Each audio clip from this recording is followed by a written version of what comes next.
So today on the bench we've got this. It's a Fender DeVille, HotRod Deville, 410 model. You don't see these very often. And it's been around the block. Clean channel sounds good. The drive channel though sounds like this.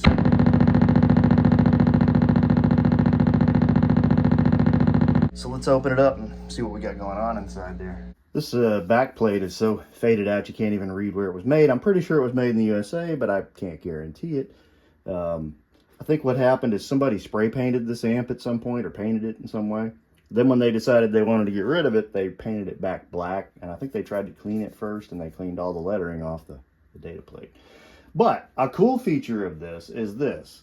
Once you take your screws out of the backing plate, there's your guts. These things are very easy to work on, which is a good thing because they fail quite often. That's not a jab at the amp. That's the IC caps that they use do fail. If you can see this, see that right there? That is electrolyte boogers coming out of that capacitor. This one also has those started. So this alone is probably most of the noise that we're having. Also, this jack cuts in and out. I just noticed that when I was moving things around. So the solder joints on that are probably broke. So what I'm going to do is replace these two caps. I may replace the rest of these while we're at it. I don't know. I'm going to start off just by trying to make this amplifier work. Once it's functioning properly, I'm going to go through and look at what kind of cool mods we might be able to do to this thing to make it a little more unique and interesting or better, you know, not just trying to make it different just to make it different. I don't like modding things just to mod them. I'd like to know that there's a tangible result coming out the other end. But I do have some of these caps, so let's go ahead and clip those out and I'll wire something in and see if that solves our rackety problem. These tiny little cutters here and snip these off right at the body of this thing because I want something to be able to attach my other one to. Interesting that really wasn't glued in there. That was rattling around. See the goop on these from where they're leaking? This is such a big amp and kind of awkward. I'm going to tape these up here and take some jumpers and attach those.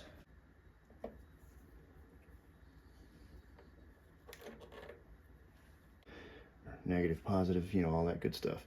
Now we're going to fire this up and see if this temporary setup solves our noisy issue. I just plugged it in, so let's check it out.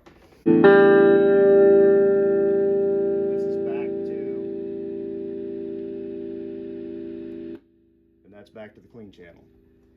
So that is definitely going to solve our noise issue. Let's go ahead and solder those in. So there's the 22 microfarad filter caps going in. Currently waiting on a few more parts, so I figured I'd pop this back off and vacuum this nastiness out a little bit because it's gross. These are 400 volts. I hope that's okay. I've substituted those in for what was in there, which I think were 350s. No, these are 450s. Solder I'm using today does not actually have any flux. So I've got this can of flux. But it is lead-based solder. Clean these contacts up as best I can. So got a little silicone on the other side, silicone.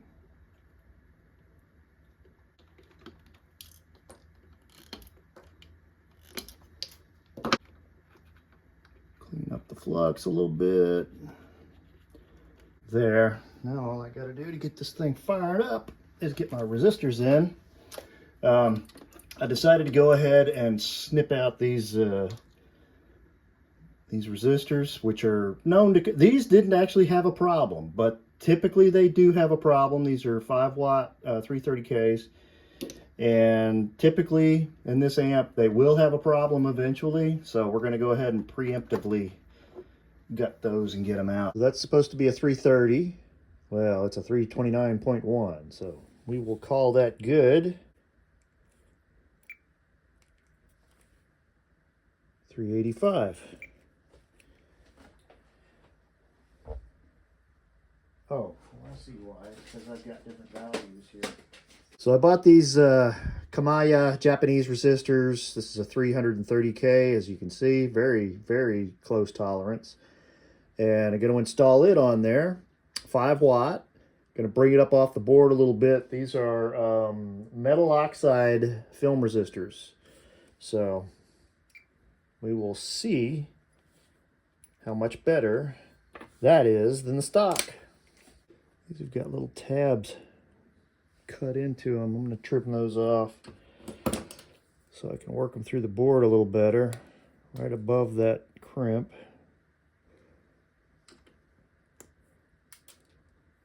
Let's run those in there. Let's see. Yeah, it's about right. A little bit of a wide spacing on it, but I think it'll work.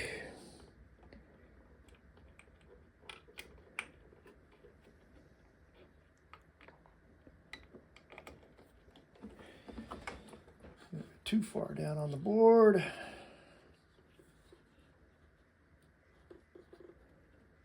Make sure there's some airflow underneath that. All right, let's fix that one up.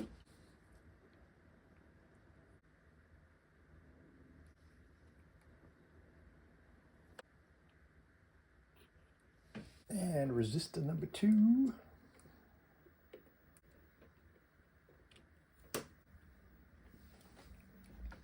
There's that. Resistors installed. Snip these off and clean up the flux a little bit. The reason for cleaning up flux is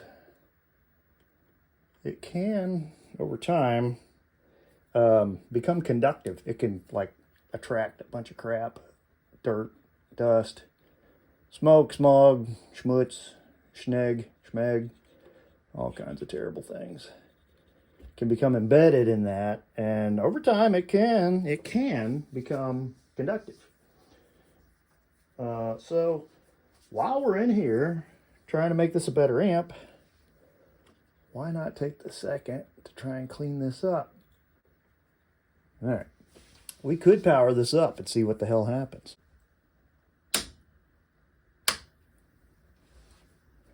All right, she is alive.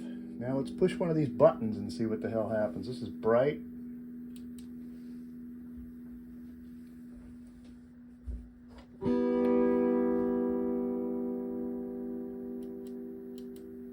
This is the drive channel. Let's be very careful here because we're about to blow our heads off.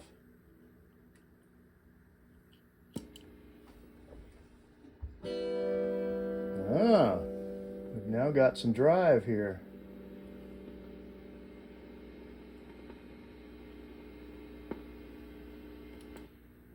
Drive and more drive, right? So is there a, yeah, this is the drive pot.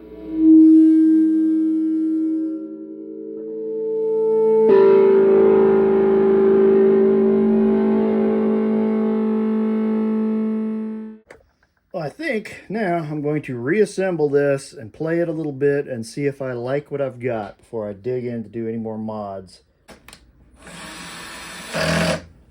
All right, that is the hatches all battened.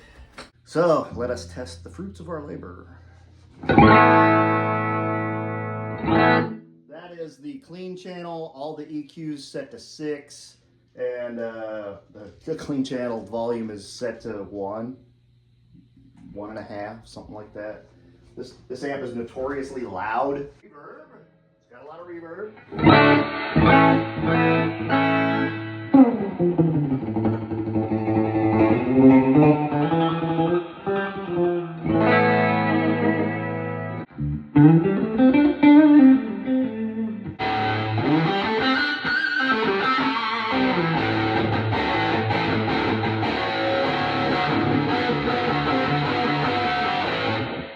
This is the more drive channel.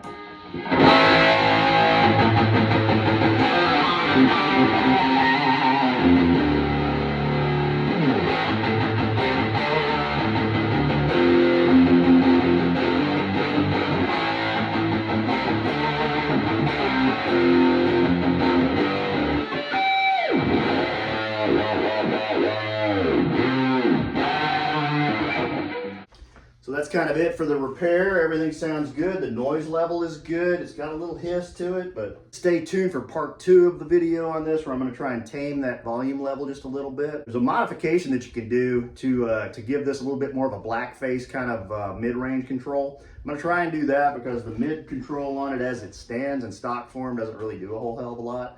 So till next time, we'll see you then.